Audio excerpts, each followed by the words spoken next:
Namaste, world raisers. Huh. So I just made it back to the park from, I went to 3 temples this morning. Yeah, it was absolutely incredible. So you can really feel the energy and the vibration and the power in these holy places if you're open to it. You have to be, willing and seeking a connection with a calm mind, a still presence, and being open to the field and understanding what are you there for? What are you doing? What's your purpose for going to the temple? And if it's one of like offering devotion and service, offering your heart and your mind and your speech to the ultimate, in whatever form, that's incredible. And you're going to be able to feel those vibes and get connection and vibrate a little bit higher. So today I want to talk about why Hindus, why isn't it a thing that they think that their way is the only way? And it goes to show that their understanding, right? So ultimately, the understanding of the Hindus at the higher level of consciousness, there's still some that would label themselves as Hindu but aren't really practicing anything. So they're just, regular Indians, for example.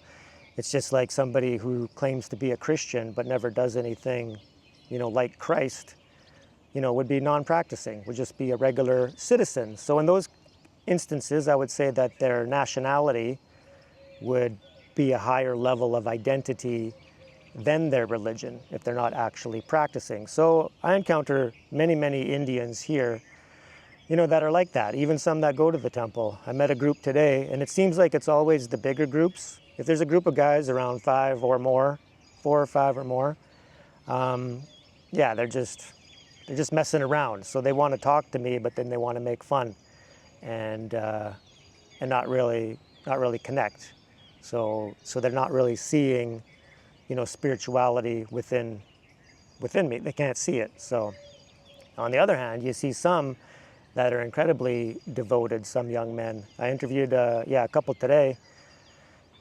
Yeah, it's incredible. You could just see their warmth and their kindness. So it's a different level. So that's what I call, higher level of consciousness, lower level of consciousness. And it's just the way that it is. And we don't need to break it down and make it good or bad. It's just some people are called on the path at an earlier age than others. So what's great about Hinduism is that they get it. They have, I think, a broader, more all-inclusive, more ultimate definition of God, right? So they know that God is beyond all names, beyond all forms, beyond all definitions. It's ultimate, right? It's the supreme source of absolutely everything. You could call it Brahma. They can also call it, Vishnu and Shiva as the formless, that which is not, an infinite field of consciousness. And it's the source of everything within the whole universe, right? And then you could even talk about infinite universes, right? So God is totally beyond anything that we can conceptualize because it's the very source of our own consciousness and mind. So which is why there's various ways to point to that ultimate truth.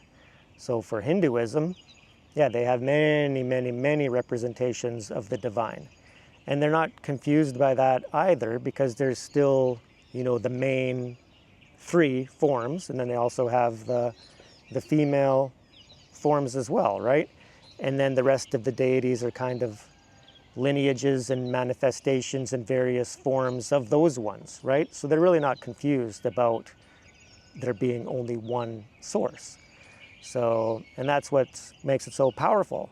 And then that's why they also understand other religions as well, sometimes even more than the people within those religions, right?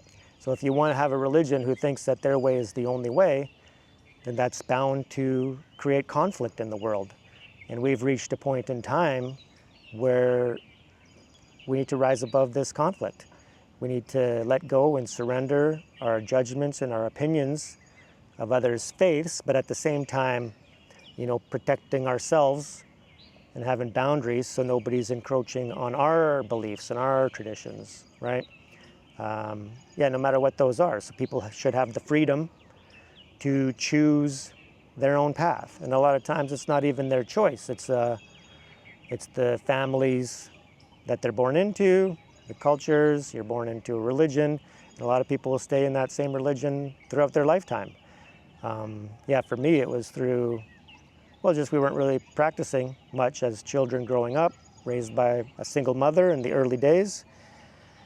And then, yeah, and then by then when I moved in with my dad, who is Catholic and he's practicing, yeah, I just saw the suffering even within myself, and then trauma due to certain childhood experiences, and then you got to question God, right? So then you kind of pull back for a little bit until tragedy strikes in early adulthood, and then you dive into the teachings. And then for me, I wanted to find out the highest truth, which is, of course, yeah, just that God is ultimate, infinite, beyond all labels and definitions.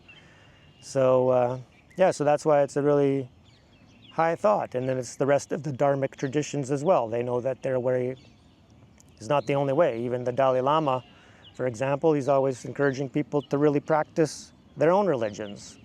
So when you think about the biggest problem in the world, I think that would be it, is the misunderstanding from the religions led to a more secular society, led to degeneration where now people abandon spirituality and religion completely.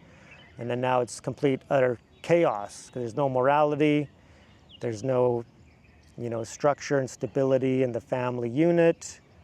The promiscuity of men led to women adopting that. And then now it's very hard to stay whole and grounded. And then plus all of that chaos causes suffering. And when people are suffering, they're vibrating. Their level of consciousness sinks to a lower level, and that emits a lower vibration in the world. Even just holding on to your way is the only way, and that everybody else is doomed, is a low vibration, creating the world that we live in, right? So the world itself is perfect. It's the perfect emanation, representation of the level of consciousness of humanity, right? So if we want a better world, we need to raise our level of consciousness, raise our love, our frequency, vibration, get into the higher levels, even like willingness, courage, getting into reason.